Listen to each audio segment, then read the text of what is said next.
तो क्या पढ़ रहे थे भाषा का?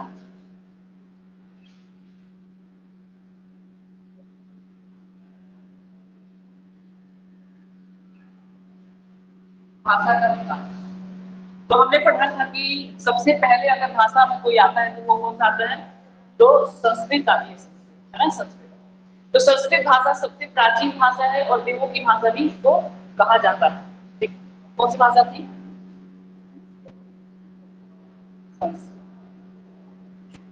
संस्कृत के बाद कौन सी आएगी? तो पाली भाषा। पाली के बाद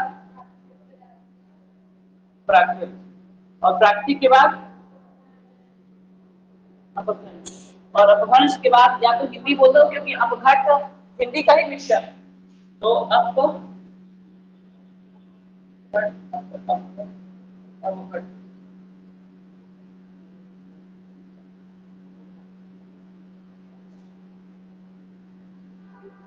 उसके बाद क्या आ जाएगी?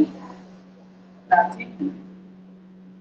तो हिंदी पहले बोली हुआ करती थी, धीरे धीरे करके क्या हो गई, डेवलप हो गई और आज एक भाषा के रूप में, स्टैंडर्ड मानक भाषा के रूप में जानी जाती है।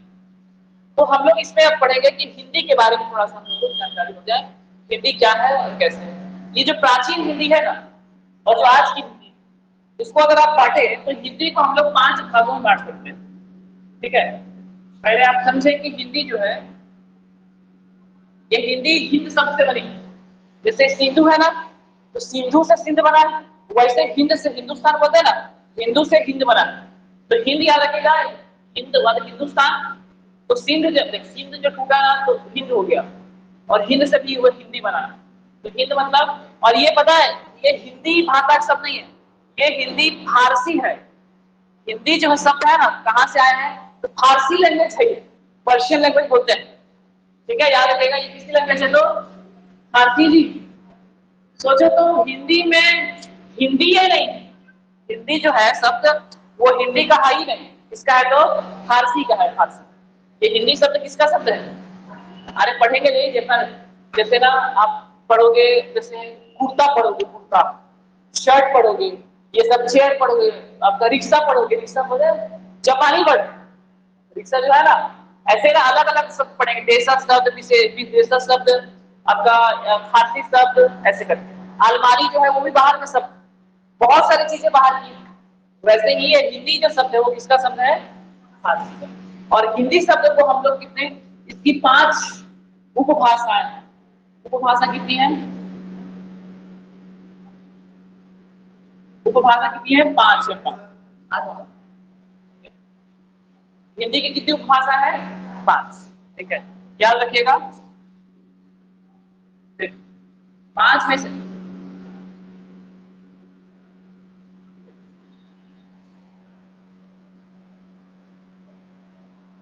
देखिए, 5 में से हम लोग को देखना है। पहला तो हो गया राजस्थान, राजस्थानी के बाद आपका पश्चिमी, फिर पूर्वी, फिर बिहारी, फिर पहाड़ी। 1 2 3 4 5।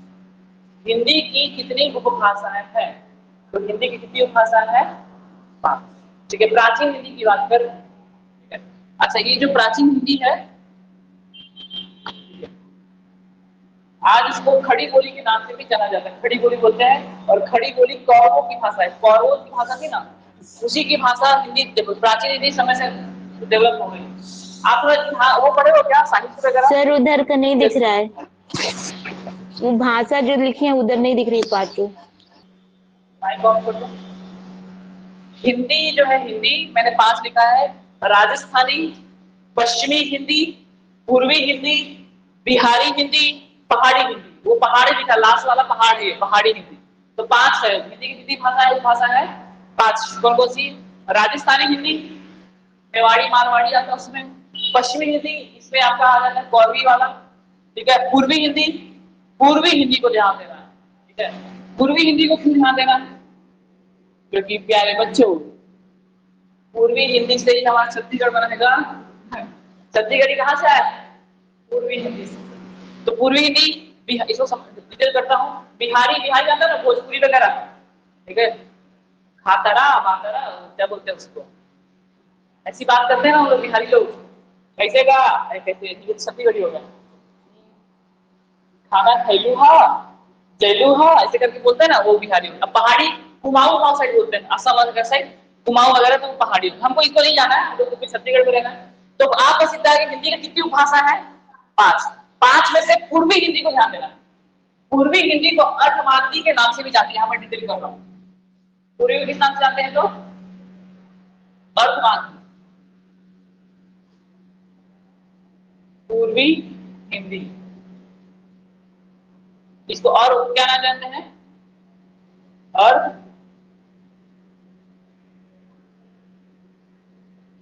अर्धमागधी।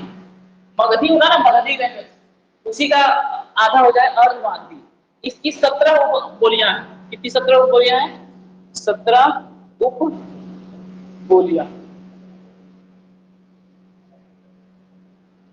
देखो तो पहले समझो थोड़ा सा।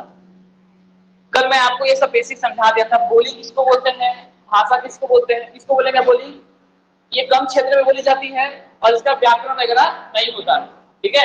तो ये पूर्वी हिंदी है ना, इसकी कितनी बोलियां हैं, 17। याद रखना कितनी है, 17। उसमें से 3 बता रहा हूं आपको, ठीक है, जो मेन मेन। एक हो गया अवधी, बोली बोली बोली है। छत्तीसगढ़ी अभी बोली हमारे लिए भाषा है, मगर अगर इंडियन पर्सपेक्टिव देखें तो बोली क्यों बोली है, क्योंकि अभी तक भाषा का दर्जा हमारे संविधान को पिछले बता देता हूँ।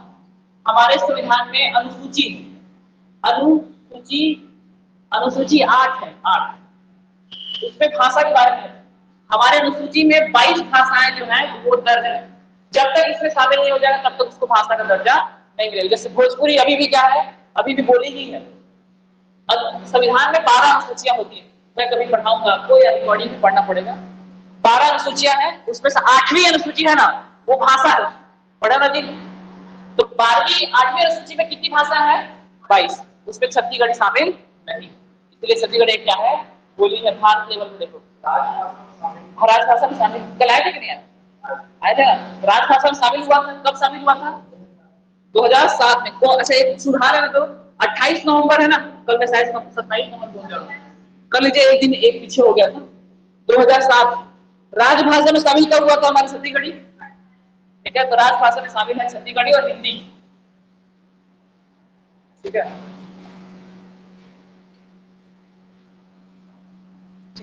तो 28 नवंबर 2007 हम लोग ना इस पर डिमांड कर रहे हैं कि छत्तीसगढ़ी को ना भाषा का दर्जा दे दो, ऐसे करके, ठीक है। और 22वीं सूची में रख लो, 8वीं सूची में रख लो, मगर अभी सरकार नहीं रखती है ना, क्योंकि पता है छत्तीसगढ़ी का भी जो लिपि है ना वो भी देवनागरी ही है, तो हिंदी जैसा ही है। नहीं तो ना ऐसे होगा, छत्तीसगढ़ में रख लेंगे ना तो भोजपुरी भी रखना पड़ेगा, अवधी भी रखना पड़ेगा, उधर आपका ब्रज भाषा है उसको भी रखना पड़ेगा। तो ये सब है, बहुत सारा सिस्टम है, धीरे धीरे हो जाएगा, लड़ाई करते रहो। 28 नंबर सुधार लेना। देखो तो पूर्वी हिंदी जो है उसमें हमको इसको क्या बोलते हैं, पूर्वी हिंदी को अर्धमागधी। और इसमें कितनी बोलियां हैं, मैं आपको 3 बता रहा हूं। अवधी, ठीक है, बघेली, बघेली, और तीसरी आ जाएगी छत्तीसगढ़ी, ठीक है।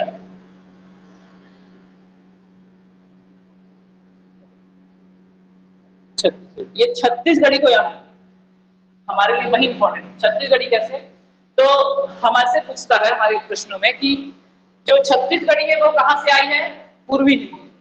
मान लो ऐसे नहीं पूछेगा तो कहां से आई है, एक बार इसको भी लिया, अर्धमागधी है। छत्तीसगढ़ छत्तीसगढ़ी भाषा या जो बोलते हैं भाषा है बोली, इसका जन्म कहां से हुआ है, अर्धमागधी से हुआ। देखो मगधी, मगध जानते हैं, मगध गधे लोग, इतिहास में मगध साम्राज्य जो होता है बिहार पटना के क्षेत्र को बोलते थे, तो मगध है ना, मगध। और ये अर्धमागधी, अर्धमागधी मतलब मगध साम्राज्य से थोड़ा मिलता जुलता है अर्धमागधी, उसका प्रभाव पड़ता है मगधी और अवधी का। बात हो जा रहा हूं कैसे बताऊं,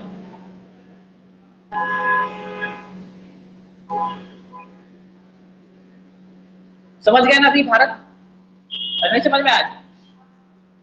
ये है पटना, ठीक है, ये दूसरा पटना है ना, वो जो सोच रहे वो वाला पटना नहीं। और यहाँ पर है आपका अवध। अवध मतलब राम जी का। और एक पटना के पास मगध है, मगध इसको क्या बोलते हैं, मगध। और इसको क्या बोलते हैं, अवध। अरे अवध तो बिहारी, अवध, अवध से कौन है, हमारे सरयू नदी का राम जी, इधर है अवध। और थोड़ा और आगे चले जाओगे ना, इधर पड़ेगा आपका वो ब्रज। कौन सी भाषा, ब्रज। अरे ब्रज भाषा नहीं सुना, जाओगो खाओगो ऐसे बोलते हैं ना, तो वो ब्रज भाषा है, कृष्ण जी की लैंग्वेज, वो अलग ही। और इधर अवधि है, अवधि, ठीक है, राम जी की भाषा। और इधर पटना से जा जाओगे किसका, मगधी है, मगधी। मगधी सीता जी की लैंग्वेज, की गए कही की जय जय की, ऐसे मैथिली वगैरह बोलते हैं। तो ये जो लैंग्वेज, हमारी जो लैंग्वेज है ना, ये छत्तीसगढ़ी, अवधि और मगधी से मिल के बनी, इसलिए इसको अर्धमागधी बोलते हैं। आया समझ में क्यों बोल रहे हैं। हमारी छत्तीसगढ़ी क्या है, और ये पूर्वी पूरब तक है ना, इसलिए इसको क्या बोलते हैं, पूर्वी हिंदी बोल दो या अर्धमागधी बोलते हैं। ये सब अवधि देखो, अवध साइड बोलते हैं, ठीक है, बनारस और आपके आसपास अयोध्या वाला क्षेत्र। बघेली जो है ना, छत्तीसगढ़ के ऊपर साइड बोलते हैं, रीवा वाला बेल्ट पकड़े जैसे देखो।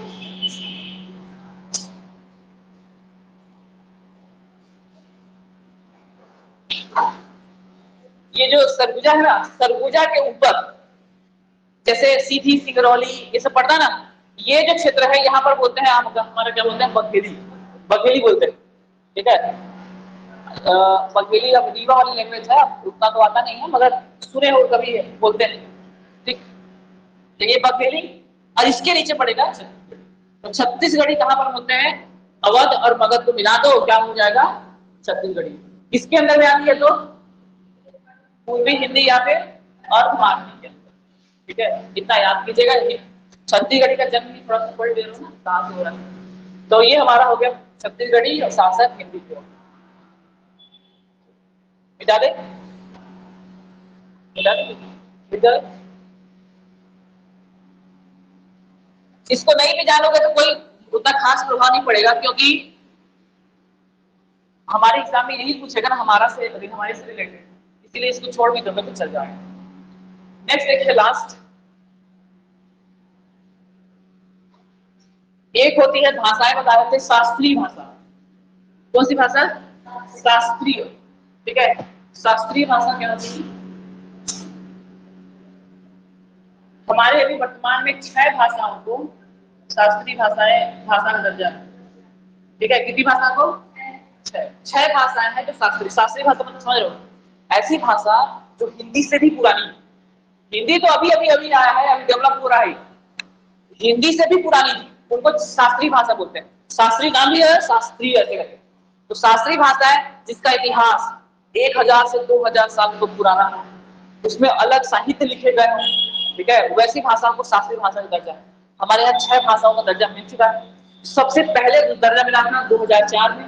आप जैसे अनुमान लगाते हैं ना, हमारे किसी गलत हो जाता है, सोचते हो संस्कृत होगा, नहीं, ये कौन सा है, तमिल। याद रखिएगा, पहली शास्त्रीय भाषा 2004 में हुआ था, कौन सी है, तमिल। अरे शास्त्रीय भाषा में अगर उपन्यास, जीवनी या कोई साहित्य लिखते उसको अवार्ड मिलता है, देखा, हिंदी का अवार्ड, इंग्लिश का अवार्ड ऐसे मिलता है। 4, उसके बाद 2005 में याद रखिएगा संस्कृत आएगा। क्या आएगा, संस्कृत के बाद में शास्त्रीय भाषा में जोड़ा गया, जबकि संस्कृत सबसे पुरानी है ना, मदर ऑफ ऑल लैंग्वेज कहलाती है हमारे भारत में, ठीक है। मदर ऑफ ऑल लैंग्वेज मतलब सभी भाषाओं की जननी संस्कृत है, ठीक है। तमिल लेवल का नहीं है ना, तमिल अपना पुराना है। और अभी मैं बता रहा हूँ कि पूरा लिख देता हूँ, तमिल, तेलुगु,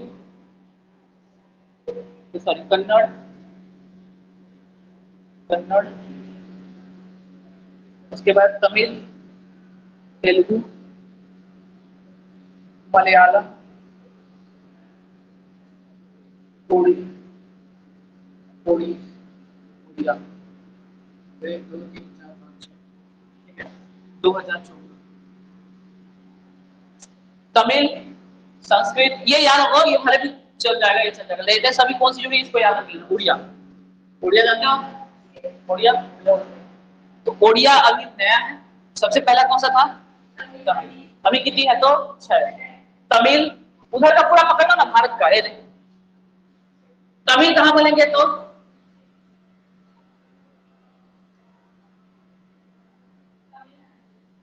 पहला तेलुगु था। देखो तमिलनाडु में, तेलुगु आंध्र प्रदेश में, कर्नाटक में आपका कन्नड़, और मलयालम कहाँ पर आपका ये केरल। ठीक है, यहाँ तो पहले चार हो गया, और बाकी संस्कृत और उड़ीसा, उड़िया में उड़ीसा। तो 6 को याद रखिएगा बस। शास्त्रीय भाषाएं कितनी है तो 6। ठीक है, बस इतना याद रखना बन जाएगा। तमिल, संस्कृत, कन्नड़, तेलुगु, मलयालम और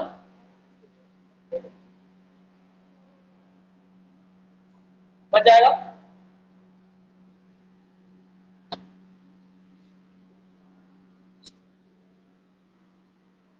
ये हमारा छोटा सा भाषा का विकास क्रम था, जो यहाँ पर समाप्त होता है। अब हम लोग मूव करते हैं अपनी भाषा को ज्यादा बढ़ाते हुए। भाषा में ही हम लोग अब स्टार्ट करते हैं। सबसे पहले जहाँ से हिंदी देवनागरी चालू होती है, वहीं से स्टार्ट करते हैं। ठीक है, तो देवनागरी कहाँ से चालू होती है? वर्णमालाओं से। कहाँ से चालू होती है? याद है, बताया थे भाषा। भाषा फिर क्या आएगा? फिर और उसके बाद भाषा क्या है? अपने विचारों को पहुंचाने का माध्यम क्या कहलाता है? भाषा है। और किसके माध्यम से पहुंचाते हैं हम लोग? तो ध्वनियों के माध्यम से।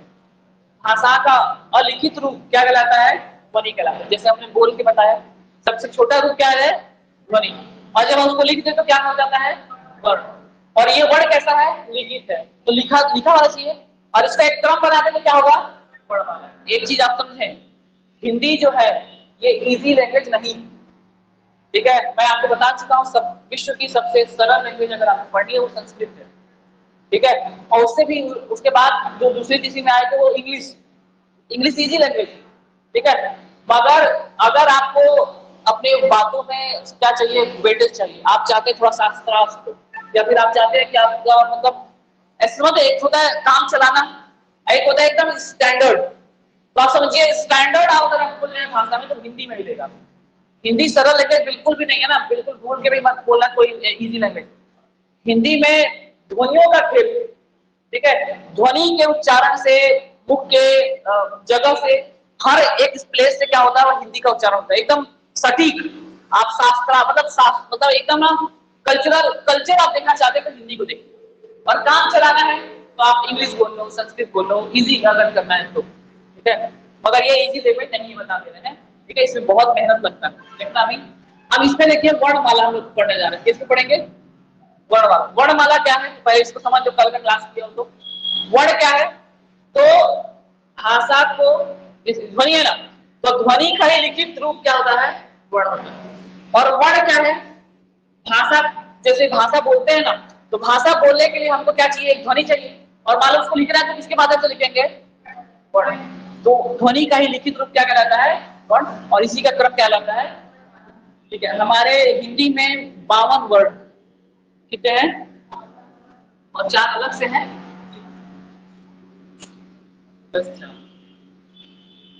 तो वर्णमाला कितने प्रकार के होते हैं? वर्ण कितने प्रकार के होते हैं?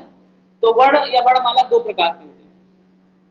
एक होता है स्वर, एक होता है। बचपन में पढ़ाते हैं जब हम लोग इतना लड़का रहते हैं ना, पहली दूसरी पांचवी तक पढ़ाते हैं ना स्वर होते हैं। तो आज मैं वहीं से स्टार्ट कर रहा हूँ।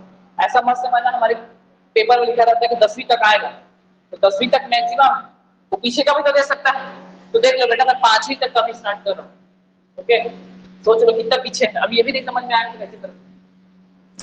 तो वर्ण, अच्छा वर्ण कितने प्रकार के होते हैं? ऐसे भी तो हो सकता है ना कि वर्ण क्या है? तो स्वर और व्यंजन के मेल से क्या बनता है? वर्ण बनता है। ये बिल्कुल परिभाषा हो सकती है ना कि वर्ण की परिभाषा क्या होगी? स्वर और व्यंजन के मेल से क्या बनता है? वर्ण का निर्माण होता है। और इसी का समूह क्या कहलाता है?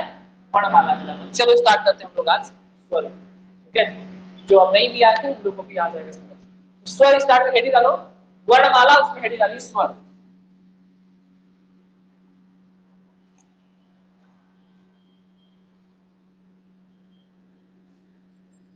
आपके व्यापम में बहुत क्वेश्चन आते हैं, क्या बहुत ज्यादा। वर्णमाला आपको देखना है। वर्णमाला में हम लोग कैसे देखा था? स्वर। और एक क्या है, ठीक। उसके बाद तो केडी डालेंगे स्वर।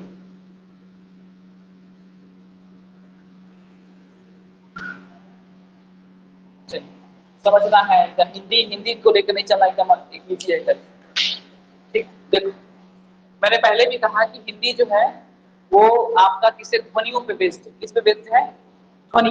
अभी इससे पहले वर्ण से पहले आया था ना, तो ध्वनि जो है, ध्वनि उसी को क्या करना है आपको लिखना। सोचो कैसे लिखोगे आप, ठीक है। ध्वनि को क्या करना है, कागज को उतारना है भाई।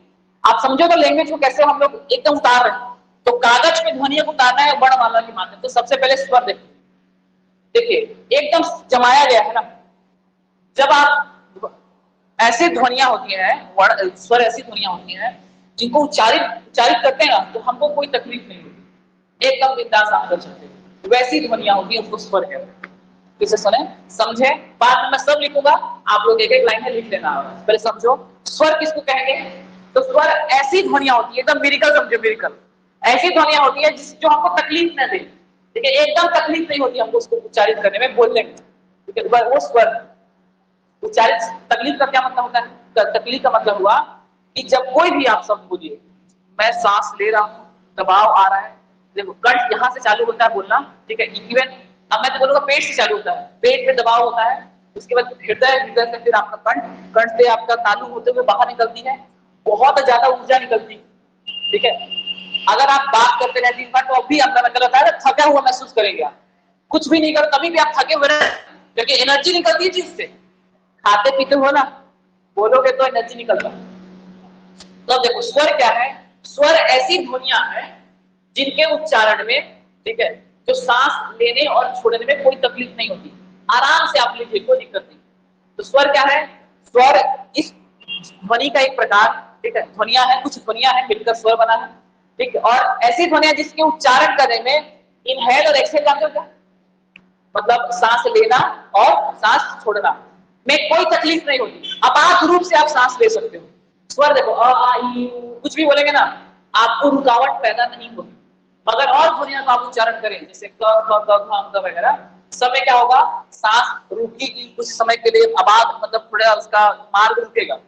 स्वर फिर से समझ लेते हैं। ऐसी ध्वनियां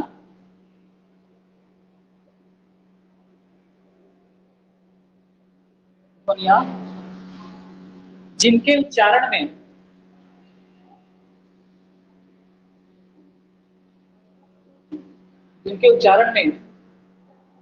श्वास गति में कोई प्रभाव नहीं पड़ता।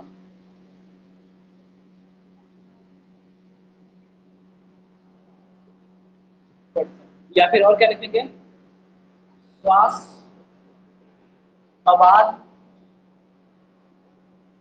रूप से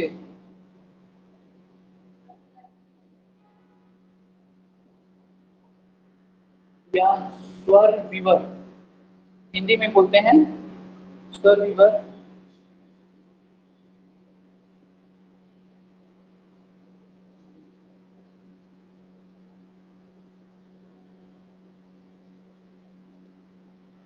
इतना, ठीक है। अब कैसे भी दे सकता है। ऐसी ध्वनियां जिनके उच्चारण में श्वास गति में कोई प्रभाव नहीं पड़ता, या फिर श्वास अबाध रूप से गति करती है, न रुकावट होती है ना कुछ दबाव पड़ता है। ये स्वर विवर, स्वर विवर उसी को तो कंठ बोलते हैं। स्वर विवर में कोई अवरोध उत्पन्न नहीं होता, वैसी ध्वनियों को हम लोग क्या बोलते हैं, स्वर कहते हैं, ठीक है। अब आप लोग समझे थोड़ा सा। मैंने वर्णमाला या वर्ण से पहले बताया था ना क्या है, ध्वनि बताया था कि नहीं। तो ध्वनियां समझो ना, ध्वनियां को तो लिखना है ना। तो स्वर क्या है, ऐसी ध्वनियां हैं जब हम उसको उच्चारित करते हैं। देखो कितना अच्छा सेट करने वाले करके जाए भाई, स्वर और व्यंजन इतना सेट किया गया है कि अगर आप इसको उच्चारित करोगे, बोलोगे ना, तो आपके जो सांस लेते हो उसमें कुछ रुकावट नहीं होगी, आराम से आप सांस ले सकते हो और आराम से सांस छोड़ सकते हो। उसको क्या बोलेंगे, ठीक है। देखो श्वास अबाध रूप से गति करती, मतलब रोकना नहीं पड़ेगा। आपको पता है जब आप इतना, मतलब बहुत बारीक चीज है, जब आप कोई शब्द बोलते हो जैसे करण, राकेश, मनोज, सुरेश ऐसे करके बोले, तो जब बोलते हैं ना उस समय सांस रुकती है, बहुत माइनर, तब उसी को क्या करते हैं हम बोलते हैं फिर सांस आती है। ठीक है, ऐसा नहीं होगा अगर आपको ऐसा लगता होगा नहीं है तो आप कंटिन्यू बोलना, उसके बाद देखोगे कि आपको रुकना पड़ जाएगा। ठीक है, नहीं होते गीत गा के देखो, नहीं समझ में आ रहा तो देखो कैसे होता है। कभी प्रैक्टिस किए हो, अलाप बोलते हैं उसको, अलाप प्रैक्टिस, जो गीत गाते हैं ना, तो अरे जो बोलते हैं ना एक सांस में गाना, कैसे समझाओ अभी, गीत गाते हैं ना तो बोलते हैं कि आपका जो एक सांस में गाते हैं ना वो जितना अच्छा रहेगा ना उतना अच्छा आप गा सकते हो। ठीक है, जैसे मान लीजिए गीत गा रहे हैं, जैसे अरिजीत वगैरह लोग हो गए या श्रेया घोषाल लोग, हम लोग एक सांस में कितना लंबा लंबा गाना गा देते हैं, एक ही सांस में गाते हैं। अब गाना सुनाऊं क्या?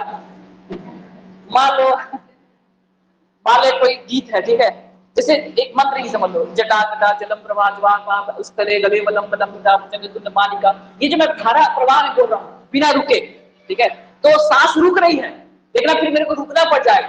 आप एक बार करके देखना, जब आप बातें करते हैं ना तो सांस रुकती है, ठीक है, उसी सांस रोक उसी हवा को आप ना ध्वनियों के माध्यम से भेजते हो। आप कभी देखना है, आप जब बात कर रहे हो तो हवा निकल रही है, और वो हवा जब सांस रोक के निकलती है, तो वही बोल रहे हैं कि जब आप स्वर का उच्चारण करते हैं तो सांस नहीं रुकती, टेंशन नहीं लेना, ठीक है, बोलो अ आ ई बोलो, सांस आ रही जा रही, कोई दिक्कत नहीं।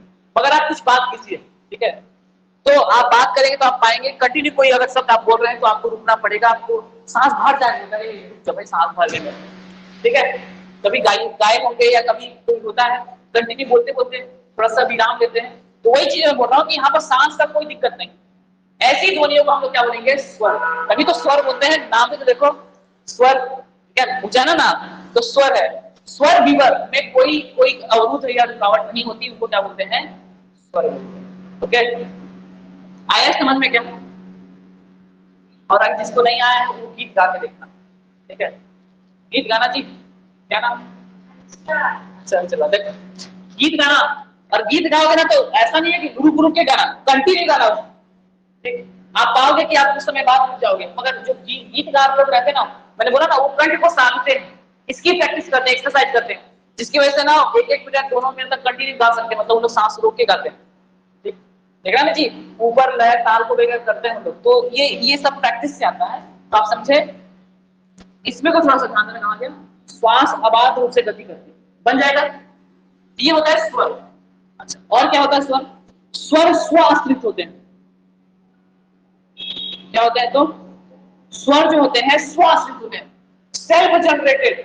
अभी समझ आ जाएगा, सेल्फ क्रिएटेड या सेल्फ जनरेटेड मतलब ऐसी ध्वनियां जो खुद से बनी है, मतलब मूल रूप से वही, वो किसी का हेल्प लेके नहीं बनी, किसी के सहायता से नहीं बनी, उसको क्या बोलते हैं? स्व आश्रित बोलते हैं। फॉर एग्जाम्पल मान लीजिए मैंने आ बोला, आ या अ बोला, ये खुद से निर्माण हुआ, इसका किसी के हेल्प से नहीं बना है। मगर मैं यहीं पर क बोलूंगा ना, तो क पता है आपको, क किसे बना है? अ से बना है, तो यही अंतर हो जाता है। स्वर ये पढ़े होंगे कहीं पर, स्वर क्या है? स्वर खुद मूल रूप से मूल ध्वनियां होती है, क्या होती है? अरे कभी कभी ऐसे पूछ लेता है, मूल ध्वनियों को क्या कहते हैं? स्वर कहा जाता है। मूल ध्वनियों को क्या कहते हैं? स्वर। या स्व आश्रित कहते हैं। स्व आश्रित मतलब अपने पर आश्रित, वो अपने निर्माण के लिए किसी पर डिपेंड नहीं, वैसे ध्वनियों क्या बोलेंगे? स्वर कहा जाता है। याद रखना, ये समझ में आ रहा है? तो लिख रहा है ना, बस छापे जा रहे हैं। उसके बाद देखिए श्वास, उसके बाद ये अक्षरिक होते हैं। क्या होते हैं?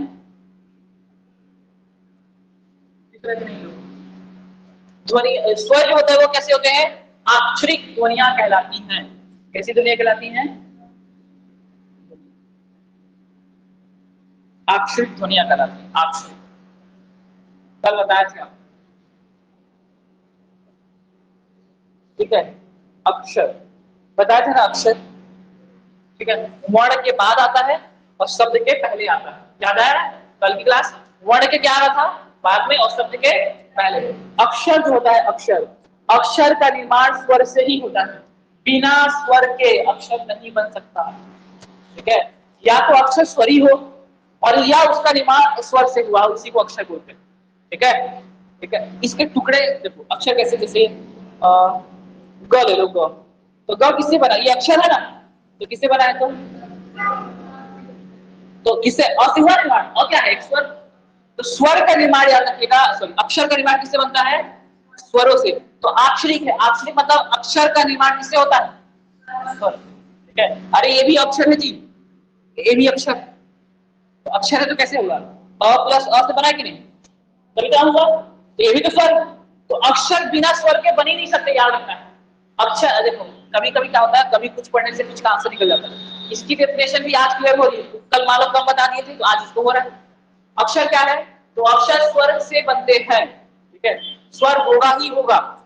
ओके, तो अक्षर, इसीलिए इसको क्या बोलते हैं? स्वरों को अक्षरिक ध्वनियां कहते हैं, क्योंकि इससे अक्षरों का निर्माण होता है, इसलिए इसको क्या बोलते हैं?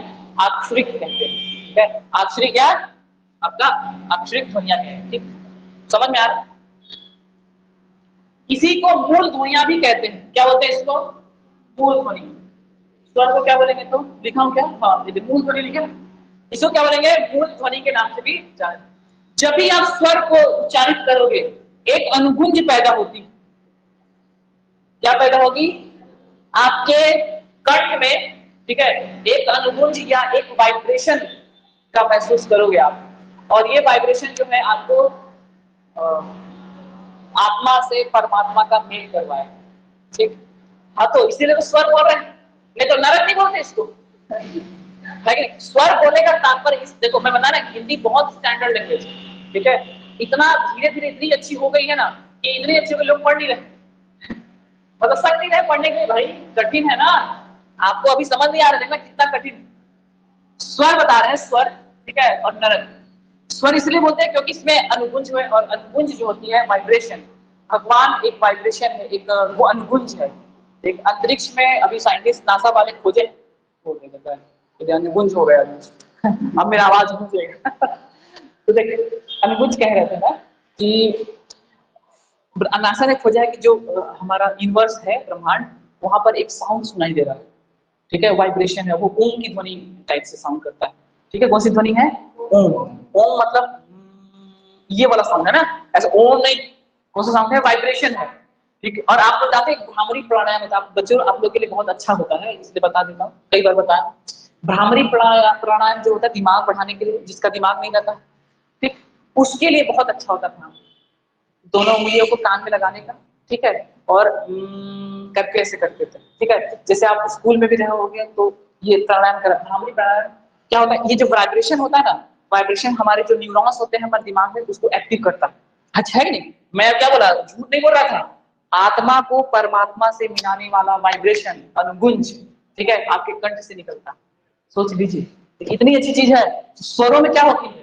अनुगुंज होती है। अनुगुंज मतलब वाइब्रेशन होता है। कोई भी आप स्वर उच्चारण कर, आरंभ वाइब्रेशन, आप कंठ को छू के देखिए कि कोई भी आप स्वर उठा लीजिए, ठीक, प्रैक्टिकल घर में कर लेना, ठीक, इसको फील करना। इस स्वरों के जब उच्चारण करते हैं तो आपको क्या महसूस होगा? एक गूंज पैदा होगी, एक अनुगुंज होगी, और यही अनुगुंज जो है सृष्टि के मतलब अलौकिक तत्वों को प्रदर्शित करने के लिए अनुगुंज वो करती। तो अनुगुंज से क्या क्या समझना है?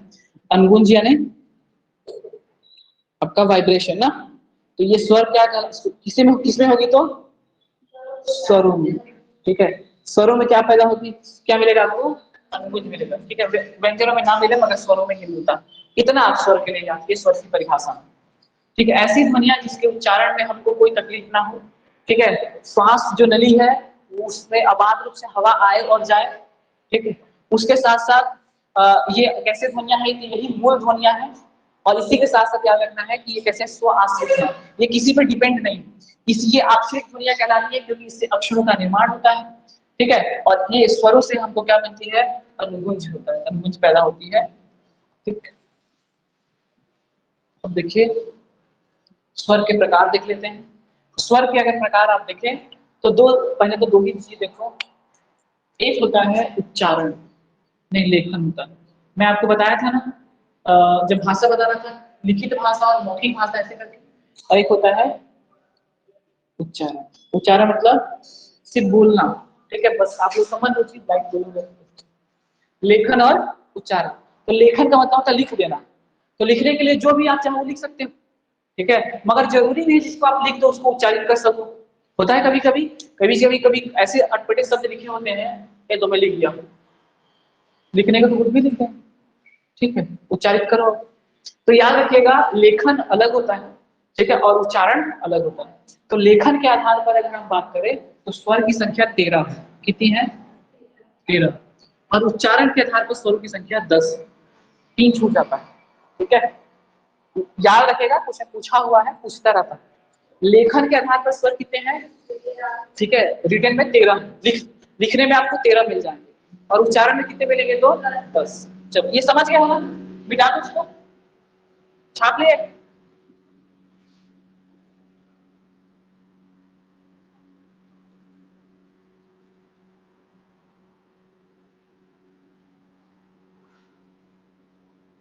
स्वर के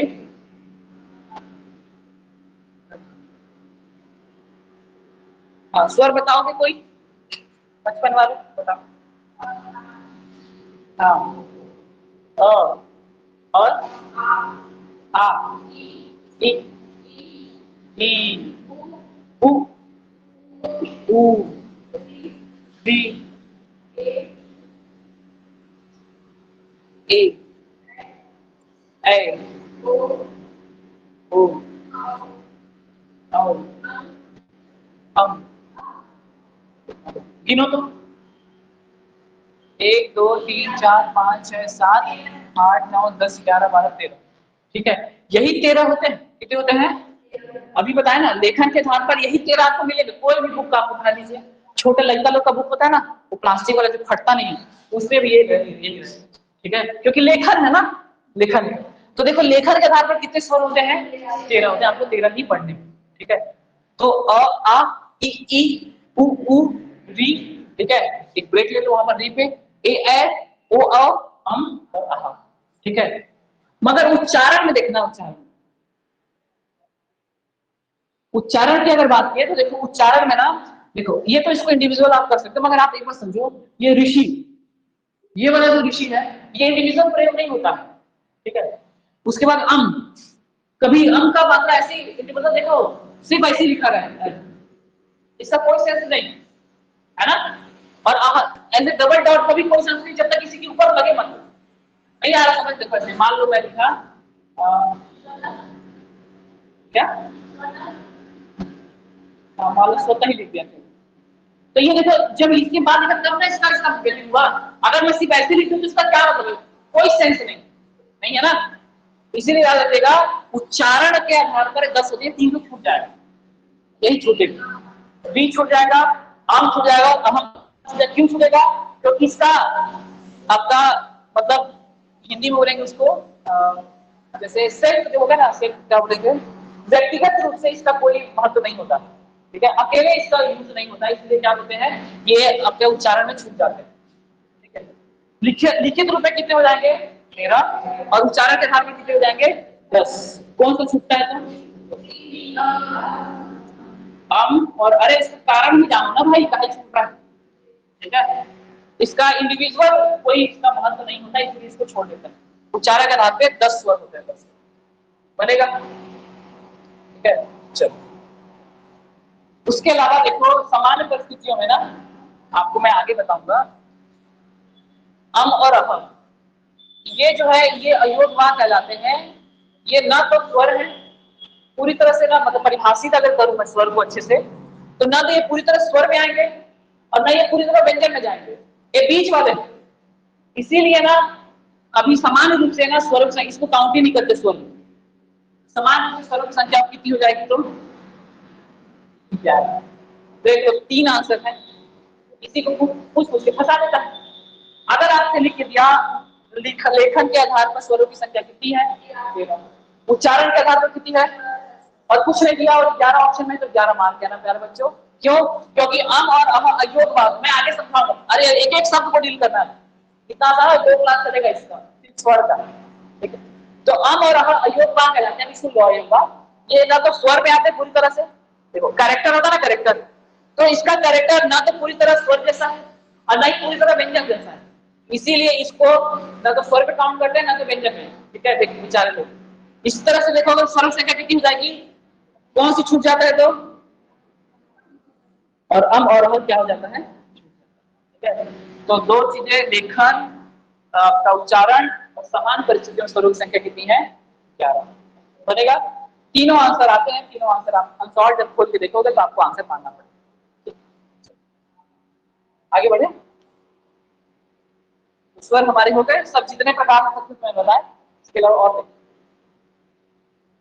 नहीं।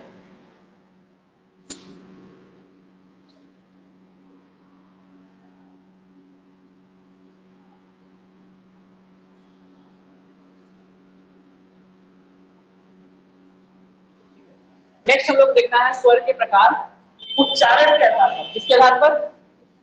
अरे लेखन के आधार पर देखा है ना। अब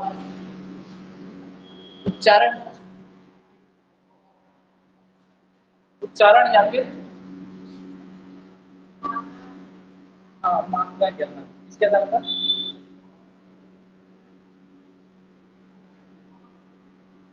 उच्चारण के आधार पर कितने स्वर बताए थे? हाँ? अरे उच्चारण क्या था? 10 ना। समझिए उच्चारण का तो 10 स्वर है ना, उसी को क्लासिफाई करने जा रहा हूं। उच्चारण के आधार पर स्वर दो प्रकार के होते हैं। कितने प्रकार के होते हैं? दो प्रकार। एक होता है लघु स्वर, मूल स्वर, हस्त स्वर, ये पूरे उसी के नाम है ना। उसके अलावा होता है दीर्घ स्वर,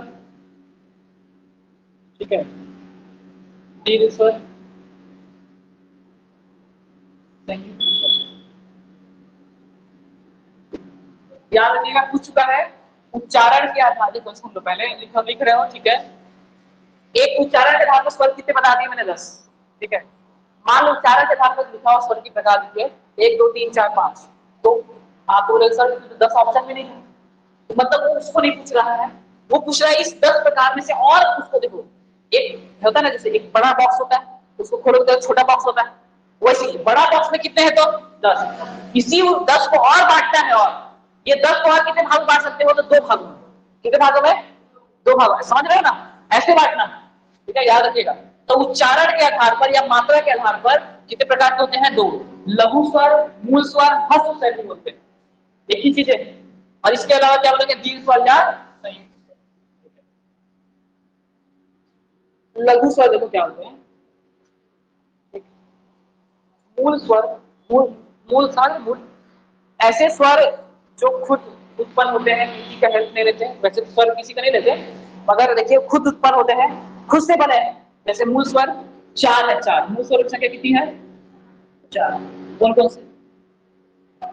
और ये एकदम ठीक है, अपने मतलब किसी का हेल्प नहीं लगेगा। उसके अलावा ई, ई ना, ई वाला बड़ा वाला ई नहीं, ठीक है। उसके बाद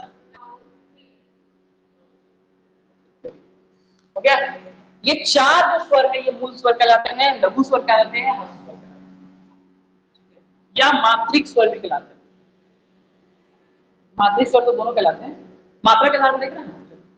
देखो पहले समझ लो लघु स्वर क्या होते हैं? ऐसे स्वर जिनके उच्चारण में जो ध्वनि है ना, ध्वनि एकदम अल्प निकलती, छोटी सी ध्वनि निकलती, इसीलिए उसको क्या बोलते हैं? लघु बोलेंगे, लघु स्वर बोलते हैं। कितनी ध्वनि? एक मात्रा की ध्वनि निकलती है। कितनी मात्रा की? एक मात्रा की ध्वनि निकलती है, इसीलिए इसको एक मात्रिक स्वर भी बोलते हैं। एक मात्रिक स्वर। एक पूछ लेगा ना एक मात्रिक स्वर किसको बोलेंगे? तो चारों बोलेंगे।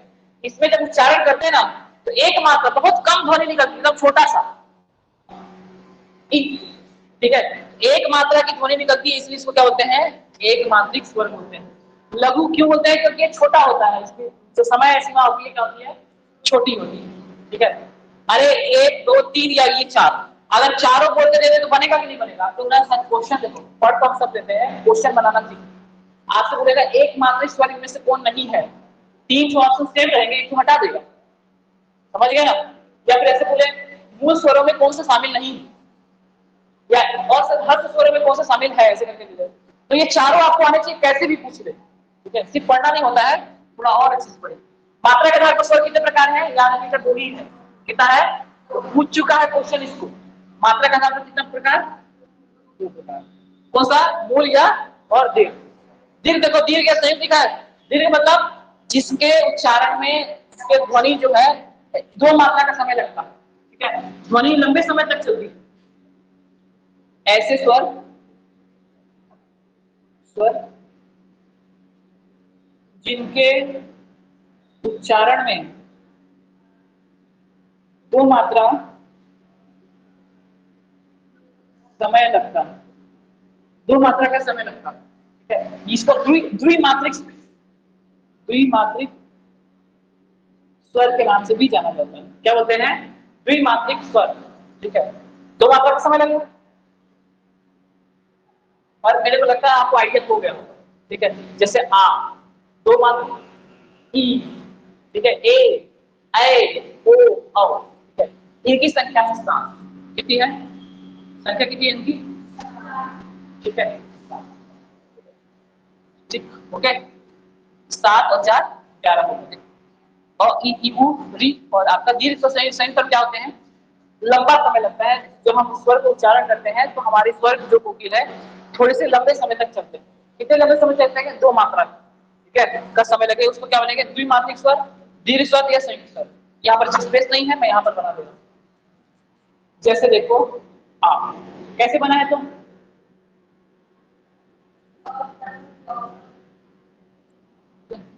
उसके बाद है कि नहीं, ई और ई को मिलाकर क्या हुआ? ई, लंबा लंबा बोलना है। जब भी बोल रहे थे वैसे बोल रहे थे ना, ई, ठीक है, ऊ, ऊ, ठीक है, ये 3 हो गया। उसके बाद ए, ऐ, मिटा दो कैसे को?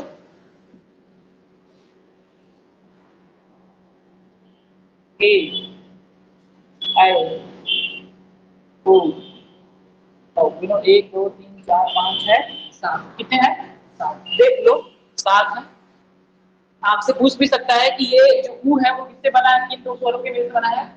ऊ और, यहाँ तक तो बहुत इजी लगता है, आ ई ऊ सब समझ जाते हैं। ए आई ओ कठिन है। देखिए ए कैसे बना, और या फिर आ ले लो आप, ठीक है, क्या ले लो? और इसके साथ अगर ई या फिर ई को लगा दोगे ना तो ए का निर्माण होता है। आप जब इंग्लिश में टाइपिंग वैसे ही करते हो, ठीक है, अगर किसी को ए लिखना है ना तो ए कैसे लिखते हो? ऐसे लिखते हो ए, या फिर ऐसे आप कर देते हो, बट ए ज्यादा सही है। और के साथ ई का प्रयोग करते हैं। किसका प्रयोग करते हैं? ई का प्रयोग, ठीक है, या आ के साथ किसका प्रयोग करो? ई का। तो ये क्या बनेगा? ए की मात्रा बनती है।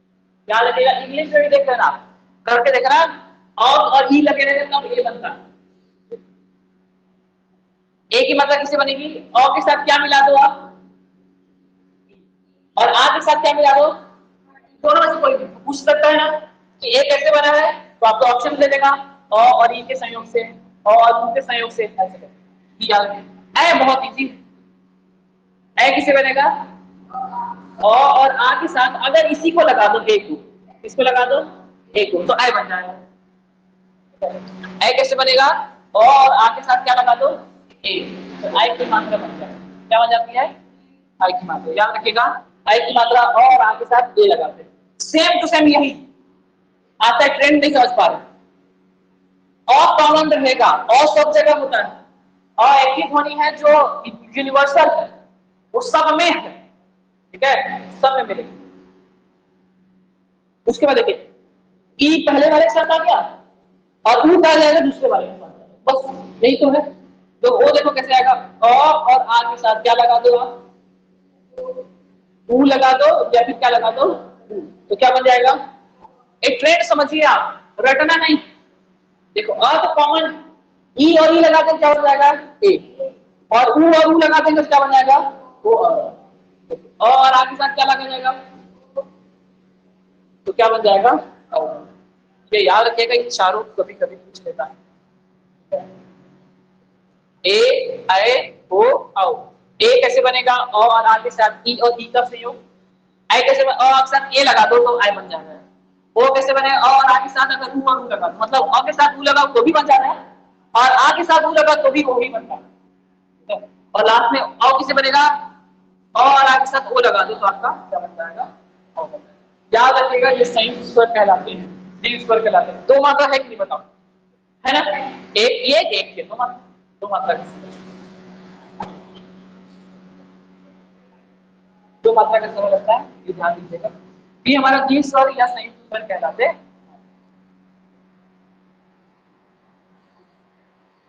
अच्छा एक सुनो, ये इसको तो ठीक है, इन तीनों में थोड़ा सा ध्यान दीजिए। ऐसा कौन सा स्वर है, थोड़ा आपको हिंदी को और आगे लेके चलते हैं।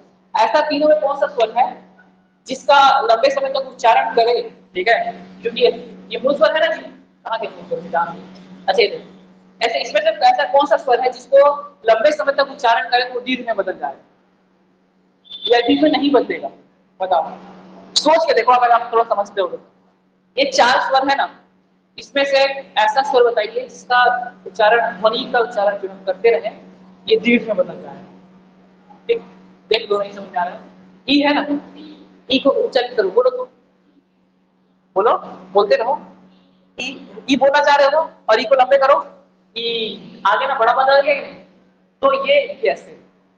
ऊ को करो, ऊ, ऊ आगे बढ़ा, अरे ऊ का वही मतलब। और अ को करो, और नहीं बदलेगा, बदल रहा क्या, आप बदल रहा क्या, तो ऐसा केवल और केवल अवर्ण है, इसीलिए वो मूल वर्ण है। ठीक है, ये हर जगह लगा रहा है इसी वजह से, क के साथ, ख के साथ, सभी के साथ, क्योंकि ये नहीं अपना प्रकृति नहीं बदलता है। थोड़ा एडवांस चल जा रहे हैं, मगर दीर्घ स्वर बदलेगा ही नहीं। आप करें ना उच्चारण, नहीं जाएगा, आप बनेगा ही नहीं, ठीक है।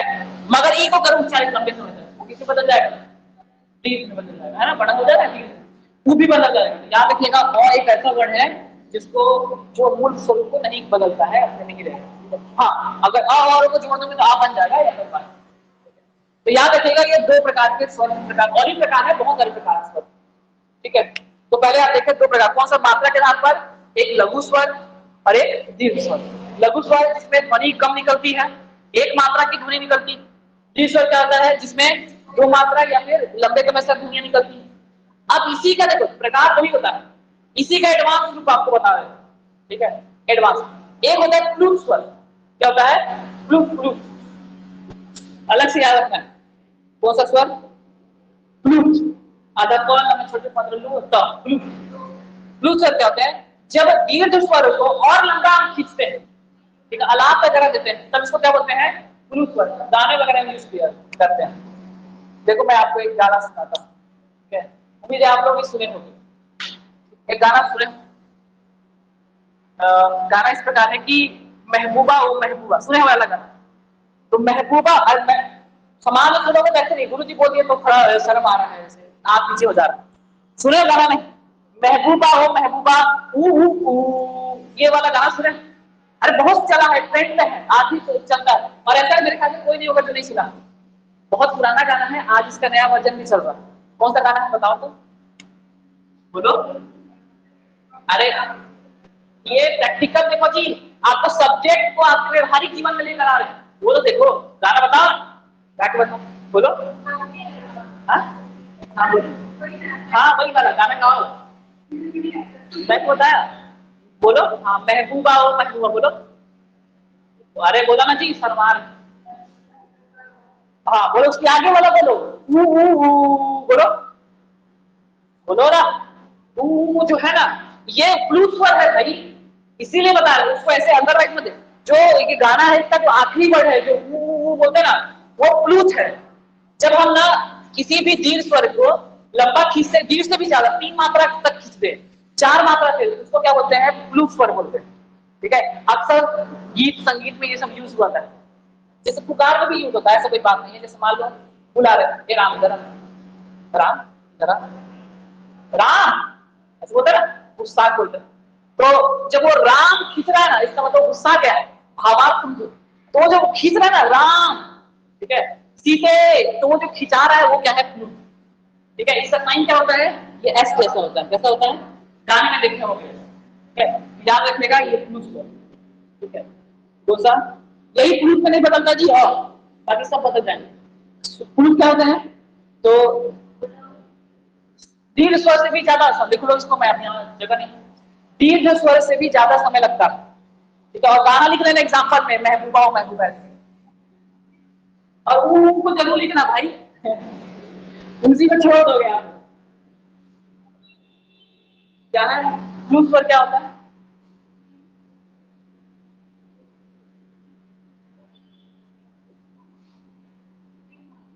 दीर्घ स्वर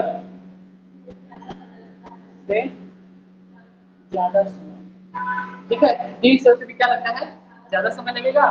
कितने मात्रा लगेगा? 3 या ज्यादा। आपके ऊपर है कितना चिल्ला रहे हो, ठीक है। मान लो तूने नहीं रहा, लेकिन चिल्लाते चिल्लाते का देख दो, एक हो जाता दे दो, तो आपके ऊपर है 3 लगाओ 4 लगाओ, मगर 2 से ज्यादा मात्रा, 3 से ज्यादा मात्रा का साइन क्या है इसका, चिन्ह। क्या बोलते हैं चीज को? एस नहीं बोलते, क्या बोलते हैं? क्या? हाँ, अड़ा नहीं बोलते। हाँ, ये ठीक है, ऐसे लिख लेना आप लोग। होगा होगा ठीक है, समझ जाओगे आप लोग। अच्छा, इनकी संख्या कितनी है सोच के देखो। ऐसा अपनी अपने में देख लो, ऐसा कौन सी ध्वनि है जिसको आप फ्लू स्वर बना सकते हो? आ को बना सकते हो, बिल्कुल बना सकते हो, है ना। तो ये पूरा जो दीर्घ स्वर के हैं 7, और ये आपके मूल स्वर के हैं, ठीक है। री नहीं आएगा, री नहीं बनता है, ठीक है। तो कितने हो जाएंगे? 7 और 4, कितनी संख्या इनकी? अरे री नहीं बनेगा ना जी, री कैसे बनेगा? क्या री तो जमीन इशारा भी नहीं करते, याद रखिएगा। 4 कितनी संख्या है इनकी स्वर की? जैसे ओ है, ओ तो ओ ऐसे बोल देंगे ना, तो वो क्या है, वो भी फ्लूट से बन गया। गाना नहीं सुनते होगा, एकदम जो हो भाई। हाँ, तो उसमें जब लंबा गाना खिंचाता है लास्ट में, उसी को तो फ्लूट बोल रहा हूँ भाई, कोई अलग से अंतरी से थोड़े ले आ रहा है। कितना अरिजीत सिंह भी कितना गाना गाता है, तो लास्ट में खिंचाता है ना, ठीक है। तो वो जो खींच रहा है ना, वो एक्चुअली क्या यूज कर रहा है, स्वर यूज कर रहा है। और जब स्वर यूज करते उसको कोई तकलीफ नहीं होगा, क्यों? क्योंकि स्वर के उच्चारण में हमारे क्या होते हैं, जो ध्वनियां हैं आवाज रूप से गति करती, इसलिए लंबा जान बुझ के खींचते हैं, सुनने में भी अच्छा लगता है। और वो तरीका भी उनको पता है कि जब अगर व्यंजन करूंगा क को करूंगा, ठीक है, क ख ग घ, तो उसको वो सांस को थमेगा नहीं, रोकना पड़ जाएगा थोड़ा। मगर स्वर को उच्चारित करेगा तो लंबे समय तक जा सकता है, ठीक है। तो याद रखिए फ्लू स्वर क्या होते हैं, ये अलग से याद रखना ना। दीर्घ स्वर का एक्सटेंशन है, थोड़ा इंग्लिश भी समझ लो यार, हिंदी में ज्यादा एकदम प्योर हिंदी नहीं आता हमको भी, ठीक है। हम भी सीखने की अवस्था में। फ्लूट मतलब है दीर्घ स्वर का एक्सटेंशन, मतलब दीर्घ स्वर का विस्तृत रूप फ्लूट स्वर कहलाता है। ऐसे कोई अलग से प्रकार नहीं, याद रखना ना। मात्रा के आधार पर स्वर वही प्रकार के, बस दीर्घ स्वर को और अगर बढ़ा दिया जाए तो क्या बन जाता है, फ्लूट बन जाता है, अलग से कोई प्रकार नहीं है, ओके। तो याद रखिएगा फ्लूट स्वर, दीर्घ स्वर से ज्यादा समय लगता है, 3 मात्रा का समय लगता है। स्वर जो कोकिल है वो लंबे समय तक तनाव में रहते हैं, ठीक है। चिन्ह देख लिए है, इसको कुछ और बोलते हैं, मेरे को अच्छे से याद नहीं आ रहा क्या बोलते हैं इसको, ठीक है। और आप एग्जाम्पल आप लिख लेना, नाम भी लिख सकते हो, सीते भी लिख सकते हो, सीते सीते कटी गए ऐसे करके, ठीक है। सीते, बहुत सारे गीत चलते हैं। गीत के अगर आप बोल देखोगे ना, तो कभी गीत के वो देखो लेखा में, तो गीत के बाद ऐसे ऐसे ऐसे करते हैं, इसका मतलब चौपाई, तो वो ना ऐसे ऐसे लिखा रहता है, इसका मतलब है भागना नहीं है वहां से, एस नहीं है, उसका मतलब इसको लंबा खींचना है, ठीक है। वो क्या है, तो मात्रा के आधार पर हो गए। कल हम लोग देखेंगे आपके गोल गोल आपका मोड के आधार पर घूमता कौन कौन है, जैसे ओ गोलुआ मोड, ऐसे देख लेंगे। और भी बहुत सारे प्रकार हैं, कल कोशिश करें इस पर निपटाने के लिए।